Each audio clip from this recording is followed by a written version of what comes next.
Hi అండి, నమస్తే. నేను మీ రమ, ది రమ కిచెన్కి స్వాగతం. ఈరోజు మన రెసిపీ వచ్చేసి బటర్ చికెన్ అండి. చాలా సింపుల్గా చేసుకోవచ్చు. ఈ రెసిపీ తయారీకి కావాల్సిన పదార్థాలు: బోన్లెస్ చికెన్ తీసుకోవాలండి. ఇక్కడ నేను 1/2 కిలో తీసుకున్నాను.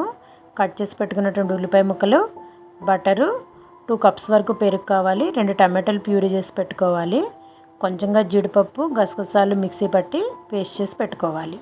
బటర్ చికెన్ తయారీ విధానం: ముందుగా ప్యాన్ పెట్టుకొని దానిలో కొంచెంగా బటర్ వేసుకోవాలి.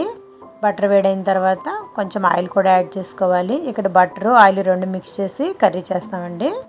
ఇది కొంచెం వేడైన తర్వాత కట్ చేసి పెట్టుకున్నటువంటి ఉల్లిపాయలు, పచ్చిమిర్చి ముక్కలు వేసుకొని సిమ్లో పెట్టుకొని దోరగా ఫ్రై చేసుకోవాలి.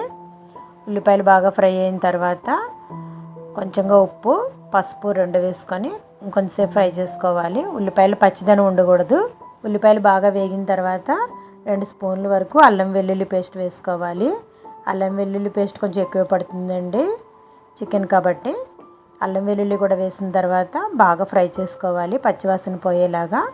ఇది కొంచెం వేగిన తర్వాత దీనిలో మనం ముందుగా రెడీ చేసి పెట్టుకున్నటువంటి జీడిపప్పు, గసగసాల పేస్ట్ వేసుకొని సిమ్లో పెట్టుకొని ఫ్రై చేసుకోవాలి, కొంచెం పచ్చివాసన పోయే వరకు.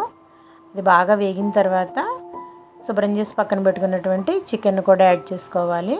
చికెన్ వేసి ఒకసారి బాగా కలుపుకోవాలి. చికెన్, జీడిపప్పు మిశ్రమం బాగా కలిసిన తర్వాత దీంట్లో ప్యూరీ చేసి పెట్టుకున్నటువంటి టమాటాలను వేసుకోవాలి. ఇది కూడా పచ్చివాసన పోయేలాగా సిమ్లో పెట్టుకొని ఒక 10 నిమిషాల నుంచి పావు గంట వరకు ఫ్రై చేసుకోవాలి. ఇప్పుడు కర్రీకి సరిపడా కారం వేసుకోవాలి.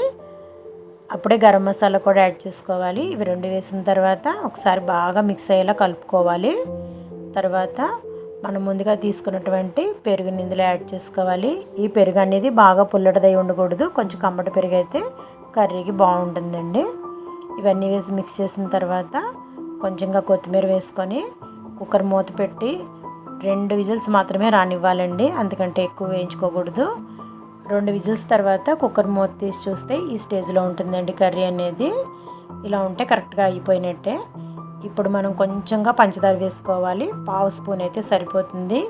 ఈ పంచదార వేయటం వలన టేస్ట్ అనేది చాలా బాగుంటుంది. ఆయిల్ ఇలా బయటకు వస్తూ ఉంటుంది. కర్రీ రెడీ అయిపోయినట్టే. ఇప్పుడు కొంచెం బటర్ వేసుకొని సాల్ట్ చెక్ చేసుకొని డిష్ అవుట్ చేసుకోవడమేనండి, కొత్తిమీర వేసుకొని. ఇది వేడివేడి చపాతీ, పూరీతో బాగుంటుంది. ఈరోజు నేనైతే చపాతీ చేశానండి మా వాళ్ళ కోసం. ఈరోజుకైతే ఇంతేనండి. మరిన్ని రెసిపీస్తో ది రమ కిచెన్లో మళ్ళీ కలుద్దామండి. బాయ్ అండి.